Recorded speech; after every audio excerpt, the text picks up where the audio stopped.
Most of the time, your problem feels big because of the angle you're looking at it from. If you change the way that you're looking at it, you will actually realize that, oh, it's not actually as bad as I thought. You can be unfortunate 100% of the time. The first time I saw that quote, I had to pause and think about it. And in my head, it was like, you can't do something 100 times and it won't work out at least once out of that 100. And sometimes I think about it and then I think about Thomas Edison and how he did his experiments for like 1,000 times. What am I saying? 10,000 times before he was eventually able to find what he was looking for, like a solution that actually worked.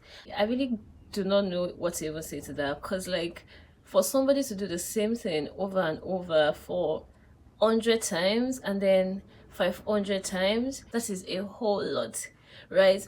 And I also think about it and I'm like, okay, not everybody will actually go through the same things that Thomas Edison went through. Yeah, most of the time this quote just really encourages me. It's usually like when I've done something like a few times and I feel like, oh, it's not working. I just ask myself, have you done this thing 10 times? Have you done it 20 times? Have you even done it 5 times?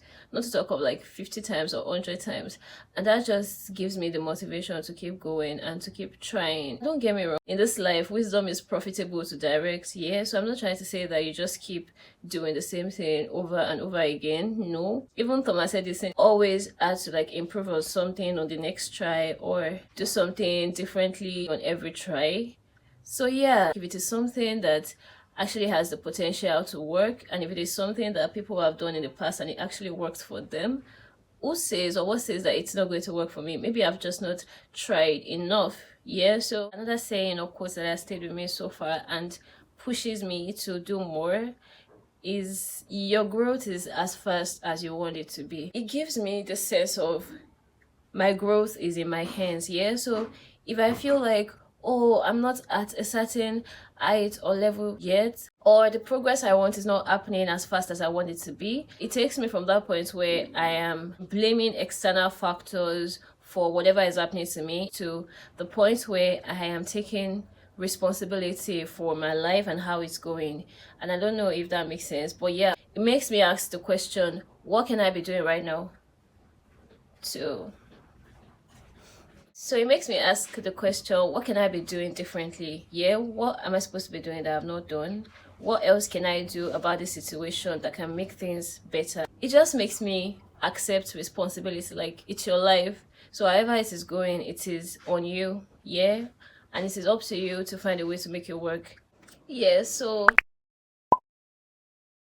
whenever I remember start before you're ready, it's like, just start. Where there is a will, there is usually a way. Whatever it is that you think is not there right now, you're going to get it along the way, which is like, most of the time, that is usually the case. Like, whether it is a knowledge gap and especially when it is a knowledge gap, most of the time you learn by doing. Yeah, and if you've not started to do, you might not even be able to identify what you've not known yet. But once you start to do it and you have no choice but to do it, you have to find a way. So it forces you to even learn faster in order to be able to get things done. So start before you're ready pushes me to actually start and believe that I'm going to figure things out as I go. Clarity comes along the journey. And what I've also noticed is that once you start something, automatically your brain is wired to notice opportunities, whether it's learning opportunities or maybe other opportunities that are related to that thing.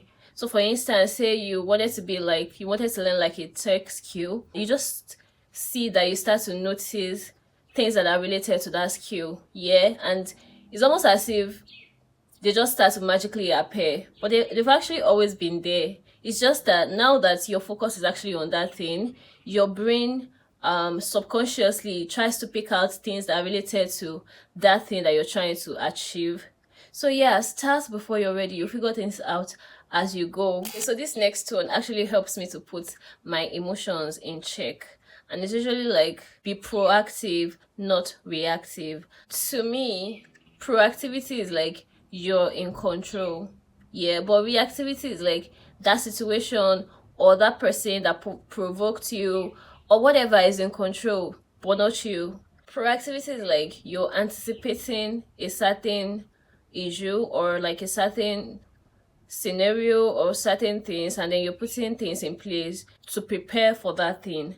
While reactivity is like you're allowing your feelings to lead the way. So like that thing has already happened, so you're trying to deal with the aftermath of what has happened. You are allowing however the person is acting or whatever the person is doing to get to you and cause a reaction from you. And it's usually hard to say, okay, instead of just reacting to this thing, I'm just going to not react. I usually just tell myself, you're in control here, and you can only control yourself and your reactions, regardless of whatever it is that anybody else is doing or anybody else is saying.